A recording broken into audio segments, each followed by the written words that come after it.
Olá, tudo bem? Bem-vindo mais uma vez no canal, né? Agradeço você por a disponibilidade de assistir e, se for possível, comenta aí os assuntos aqui tratados, né? E se inscreve no canal, né? Comenta, dá um like aí que isso ajuda, dá um feedback pra gente, né? Hoje eu tô aqui com uma música interessante, especial, que eu recebi exatamente de um comentário, né? De acompanhamento de uma amiga minha irmã, né? Minha irmã minha em Cristo, que está residindo lá em Portugal, a Carla, né? A Carla, o Giovanni, um abraço para vocês. Lá em Lisboa não, em Porto. Então que Deus abençoe vocês aí, tá bom? Então, retomando o assunto do último vídeo, nós tratamos o quê? Da idade do universo e a criação da Terra, tá lembrado? E lembra que a gente falou a respeito das distâncias, né? E do tempo que a luz desses astros levam para chegar até nós, né? O que traz o quê? Traz para nós uma referência do quão antigo é o universo, né? Só recapitulando assim, você lembra que eu falei que tinha recentemente um astrólogo americano, em 1987, ele tinha observado a grande nuvem de Magalhães, quando houve lá a explosão de uma supernova, né? E que essa grande nuvem de Magalhães está aproximadamente 170 mil anos-luz da Terra. Então, essa grande nuvem de Magalhães está a 170 mil anos de distância, né, da luz para cá. Ou seja, essa explosão foi captada em 87, mas ela ocorreu de fato há 170 mil anos atrás. Daí a gente começa a ver os indícios e as razões, né, da idade do universo, né? Mas, além disso, queria continuar o vídeo dizendo outro fato científico acerca da idade do universo e da Terra, né? Sempre fazendo aquele comparativo com a Escritura Sagrada, por óbvio, né? Então, outro dado científico que nós temos, tem um instituto americano também que chama-se, a abreviatura é LIGO, LIGO, é Observatório de Ondas Gravitacionais por Interferômetro Laser. É um nome meio grande e complicado, mas enfim. Eles anunciaram recentemente a descoberta de ondas gravitacionais originadas segundo esses estudiosos, a 1,3 bilhão de anos-luz. 1,3 bilhão de anos-luz. É muito tempo, né? Pois é, mas isso não invalida a Escritura Sagrada. E não invalida o Gênesis 1, versículo 1 e 2, como nós vimos no passado, né? No último vídeo. Lembra que nós, ao estudarmos lá, no princípio Deus criou o céu e a terra. A terra era sem forma e vazia, e o Espírito de Deus pairava sobre a face das águas. Quanto tempo? Não sei. Aqui está dizendo que tem uma luz que saiu há 1,3 bilhão de anos e foi captada agora por esse instituto, né? Segundo os cientistas, a fusão de dois buracos negros provocou ondulações na estrutura do universo que foram detectadas pelo Observatório Americano no segundo semestre de 2015. Em 2015 foi captado essa onda eletromagnética captada com laser aí, que data de 1,3 bilhão de anos atrás. E de mais a mais, se Deus de fato criou o universo com a aparência de antigo, como dizem ele, né? Que tem essa teoria, né? E qual seria o propósito então? Por que Deus nos iludiria, né? Não é verdade? Essa teoria que dizem que o universo começou na semana da criação da Terra. Por que Deus nos iludiria? Ele não é ilusionista. Muito pelo contrário, né? Por que Deus ia nos iludir com esses fenômenos, né? Deus por acaso é mentir para nós? Eu não acredito. Eu não acredito que Deus mentiria para nós, né? Até porque Deus não pode mentir. A própria Escritura Sagrada fala que Deus não pode mentir. Por princípio. O caráter dele não permite, né? Muitos teólogos se preocupam com as aplicações dessas posições que nós falamos agora, porque acham que essas posições podem ter uma compreensão do caráter de Deus. Nesse caso, a Bíblia e a ciência apontam para uma solução menos problemática, né? O universo é mais antigo, muito mais antigo do que nós cristãos imaginamos. Muito mais. Existe uma situação seguinte, a criação, Deus tem um atributo, né? É um Deus Deus é um Deus criador, né?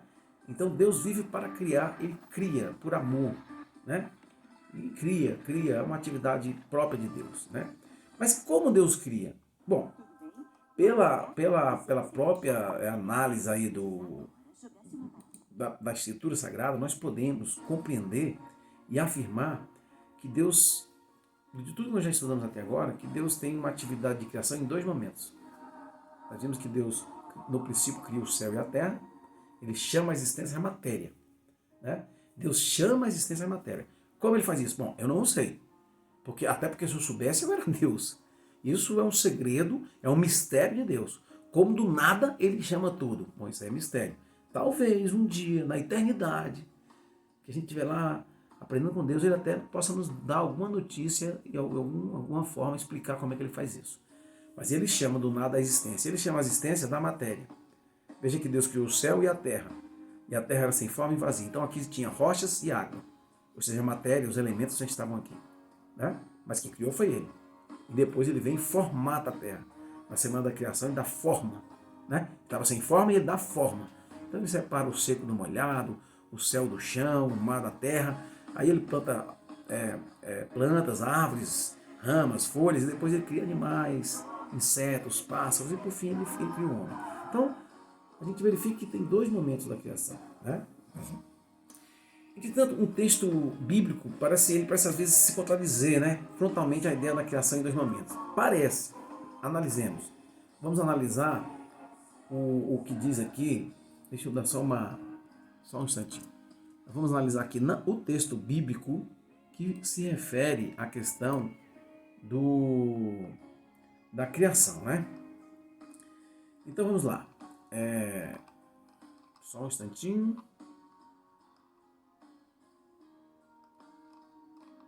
Vamos lá. Então o que acontece? O Gênesis, quando você lê, a primeira impressão que tem é que ele se contradiz com relação à criação de Deus em dois momentos, né? Mas eu vou discorrer aqui um pouco acerca dessa análise, dessa teoria, dessa ótica, né? E aí nós vamos ver que nós temos essa possibilidade, né? A criação dos momentos, né? Se você ler Gênesis 1, 14, 19, ela vai descrever Deus criando o sol e a lua para governar o dia e a noite. E no verso 16, a Bíblia vai acrescentar aí a informação de que Deus fez também as estrelas, né? Nesse mesmo dia, dando a entender que elas não existiam antes do quarto dia. Essa é uma impressão que nós temos, né? Mas essa interpretação, ela apresenta sérios problemas, se a gente for verificar. Um comentário bíblico que existe de estudiosos, um comentarista, ao comentar esse livro de Gênesis, essa passagem, ele ressalta a expressão fez também. Na verdade, um acréscimo dos tradutores da Bíblia, né? O texto original do verso 16 diz literalmente: e o menor para governar a noite e as estrelas. No capítulo do livro de... o nome do... chama assim, He Spoke and It Was. Esse é o nome do livro. É um livro em inglês, é escrito He Spoke and It Was, que traduzindo quer dizer, ele falou e então foi, né? O teólogo Richard Davidson, que é professor do Antigo Testamento da Universidade de Andrews, ele argumenta o seguinte, aspas, essas são palavras do professor David. A sintaxe do verso 16 não aponta para a criação das estrelas no quarto dia. Inclusive, por não atribuir qualquer função às estrelas como o Sol e a Lua. Elas, as estrelas, podem ser tidas como uma declaração parentética, ou seja, entre parênteses, acrescentada ao verso para completar a descrição dos corpos celestes. Está no trabalho do professor, ele afirma isso, né? E num artigo escrito na revista Andrews, né, da Universidade Seminary Studies, né, nós vemos que a seguinte situação, né? Então, Universidade Seminary Studies, número 25, Colin House, o escritor, ele concorda com essa posição e mostra que a partícula hebraica, traduzida como e também, entre aspas, e também, subentende que a estrela já existia por ocasião do quarto dia. Sendo assim, ele propõe que a melhor tradução do texto seria o seguinte, esse estudioso, ele diz assim, aspas, a luz menor para governar a noite com as estrelas, né? Isso está na página 245 do livro, desse livro que eu falei, He Spoke and Was, desse moço, né? Contudo, o relato da criação apresenta a ação de Deus em dois estágios, né? Que vamos raciocinar. O primeiro estágio da criação é quando Deus cria a matéria, que é exatamente no momento do Gênesis 1, capítulo 1, versículo 1 e 2. Né? Quando a Bíblia fala o seguinte, no princípio Deus criou o céu e a terra. Como é que estava a terra nesse momento? Sem forma e vazia. E o Espírito de Deus pairava sobre a face das águas. Bom, então tinha o planeta, tinha água, e abaixo da água, rochas. Então ele criou a matéria. Né?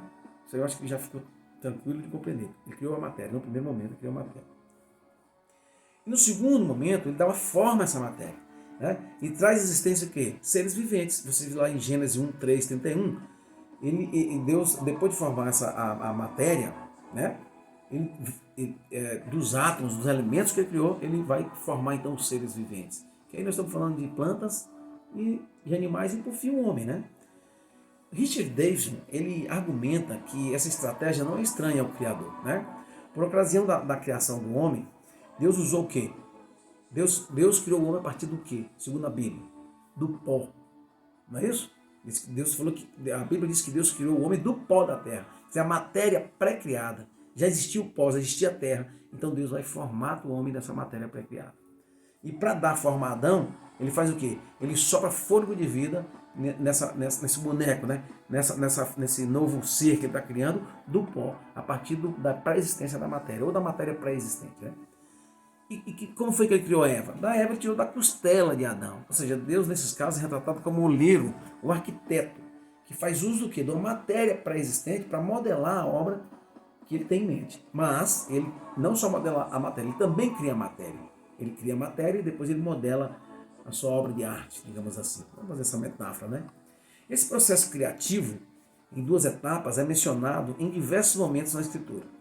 Se você se debruçar e analisar com mais atenção, você vai ver. A criação de um novo coração, que está lá em Salmos 51:10. De uma nova aliança, Jeremias 31:33. Ou do novo céu e da nova terra. São recriações, não é isso? São momentos distintos, né? Isaías 65, versículo 17, 66, 22 e Apocalipse, capítulo 21, versículo 22, todos pressupõem algo que já existia. Né? Isso não sou eu que estou falando, vários estudiosos afirmam isso, inclusive o Davidson. Se nós cremos que Deus realizará uma criação escatológica envolvendo duas etapas, usando matéria já existente para criar os renovados céu e terra, aspas, não seria normal Deus ter o quê? Seguir a mesma estratégia em Gênesis 1 e 2? Com certeza. Não é? Então Deus cria e recria. Cria e recria. Quantas vezes ele achar necessário, quantas vezes ele quiser, porque ele é soberano. Deus é soberano do universo. No entanto, resta ainda um esclarecimento que eu creio que é importante para a gente agora neste momento. O Sol e a Lua também, mencionados no quarto dia da criação, teriam sido criados neste dia ou já existiam e passaram a ter uma função de fazer a separação entre o dia e a noite e sinalizar as estações do ano. Está lá em Gênesis 1:14. Lá em Gênesis 1:14, a gente vai ver que Deus está dando o quê? Uma função para o Sol e uma função para a Lua. Né? O Sol é o grande luzeiro do céu para governar o dia. E a Lua para governar a noite, para iluminar, né? E para marcar o quê? As marés, as estações, etc. Então ele dá função para esses dois astros, né? Essas duas interpretações elas são discutidas há alguns séculos, já. Isso é uma coisa nova, né? E ambas podem ser aceitas sem afetar a nossa teologia criacionista. Isso não tem impacto nenhum na teoria criacionista, né? Se foi antes, se foi depois, enfim. Mas as evidências estão muito claras, né? Os astros estavam aí, já eram criados, né? A contagem de um período formado por parte escura, que é a noite, e a parte clara, que é o dia, foi estabelecida por Deus no primeiro dia da semana da criação. Quando o Sol não é mencionado, por exemplo, em Gênesis 1, 3, 5. Moisés não se ateve, e foi Moisés que escreveu Gênesis, né? Foi ele que foi revelado essa semana da criação. Lá em Gênesis 1, 3 e 5. Moisés, então, não se ateve a explicar a natureza dessa luz. Porém, se você for analisar, porque a Bíblia tem que ser estudada sistematicamente. Então, tem que sempre fazer análise sistêmica. Você não tem que fechar somente num livro ou somente num texto. Lembra que nós falamos isso? Num vídeo há pouco tempo atrás, que falava lá o intérprete da Bíblia? Então, no Salmo 104, né, nós temos um texto lá que também relata a criação. A luz é definida como a própria manifestação física de Deus. Né? Está escrito assim, aspas, no Salmo. Coberto de luz como um manto. O verso 2 desse Salmo. Né? Então, esse é um maravilhoso paralelo com a posterior manifestação física da presença divina no santuário terrestre. A chamada Shekinah, que está no Êxodo 40, 34, nada mais é do que a manifestação de Deus. E como ele se manifestava? Brilho, luz. Porque Deus é luz. É o príncipe das luzes, né? Então, da mesma forma que durante a travessia do Mar Vermelho, por exemplo, Deus foi a luz para os hebreus e a escuridão para os egípcios, isso está em Êxodo capítulo 14, versículo 19 e 20, o Criador serviu de luz e escuridão para a contagem dos 3 primeiros dias. Então, Deus pode ser muito bem luz e escuridão. Ele tem o domínio disso tudo. Né? Você lê isso em Isaías 45, 7. Vamos lá dar uma olhada lá. Pegue para a Bíblia aí. Lá acrescenta que Deus é o Criador da luz e da escuridão. Tudo vem de Deus, tudo foi criado por Deus. Né? Portanto, nós temos 2 hipóteses que podem ser mantidas sobre o que ocorreu no 4º dia. O Sol e a Lua podem ter sido criados ou passaram a ter a função de luminares da noite e do dia e marcadores do tempo de contagem das estações. Mas essa ideia não é nova. Essa ideia não é nova, ninguém está inovando nada. Como disse o sábio Salomão, nada é novo debaixo do sol. Né? A teoria de que a Terra poderia ter sido criada em um estado aquoso, sem forma e vazia, antes da semana da criação, não é totalmente nova. Né? Segundo o comentário bíblico adventista do 7º dia, várias pessoas, desde os tempos dos pioneiros, como o Ira Smith, né, advogam essa posição. Né? Ao contrário do que alguns possam achar, não é uma posição que deriva de pensamento científico, muito menos evolucionista, mas que está fundamentada em argumentos bíblicos, de acordo com a cosmovisão bíblica. Porque nós precisamos de ter e nos ater à cosmovisão bíblica. Né? E o desejo de Deus é exatamente dar essa visão cósmica. Né? Tirar a gente dessa caixinha que é a Terra, dessa caixinha que é a humanidade. Né? Nós somos o menos do que nada. O planeta é menos do que nada. E nós, menos do que nada do que nada. Absolutamente menos do que nada. Comparado com o universo, que tem trilhões de galáxias, que tem bilhões de estrelas. E número de planetas não vou nem mencionar. Né? Então, Deus quer nos dar essa visão cósmica. Então, nós temos que analisar também o texto bíblico com essa visão, com a ótica cosmológica, digamos assim. Né? Então, alguns podem até achar que não é uma posição que esteja de acordo com a Bíblia, mas conforme ponderou John Lennox, é um declarado criacionista e professor de matemática na Universidade de Oxford. O livro dele chama-se 7 Days that Divided the World. Aspas.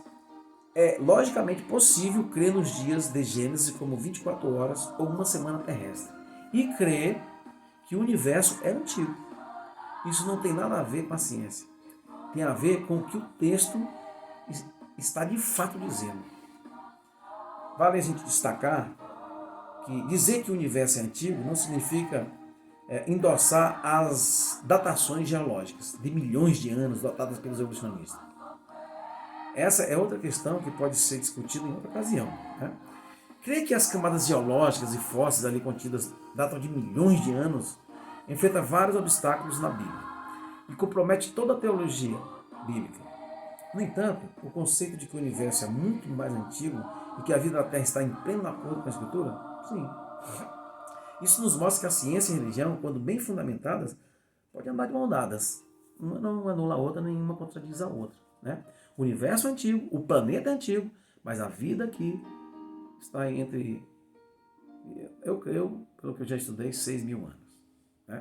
desde que Deus formatou esse planeta. Então, concluindo agora nesse momento, com essas novas informações, isso está tudo disponível. Se você colocar, eu vou citar aqui o nome de um, eu citei alguns nomes, mas tem um que chama-se Glaube Araújo. E se você colocar na internet e buscar, está repleto de estudos nesse sentido. Né? Não tenho nenhuma pretensão aqui de trazer nenhuma novidade. Não estou trazendo nenhuma novidade para os senhores. Estou aqui discutindo temas antigos, antiguíssimos, né? Mas trazendo exatamente para informar e para fomentar o raciocínio, fomentar a cosmovisão que Deus deseja que nós tenhamos. Né? E a nossa proposta sempre é comentar e falar sobre a verdade bíblica alinhada com a razão e com os fatos modernos. Né? Então, concluímos essa série de 3 vídeos que trata da datação da idade da Terra e do Universo. Eu continuo aqui, seu irmão Elfreitas, eu continuo orando aqui por mim e por ti. Deus te abençoe. Tenha um ótimo dia. Amém?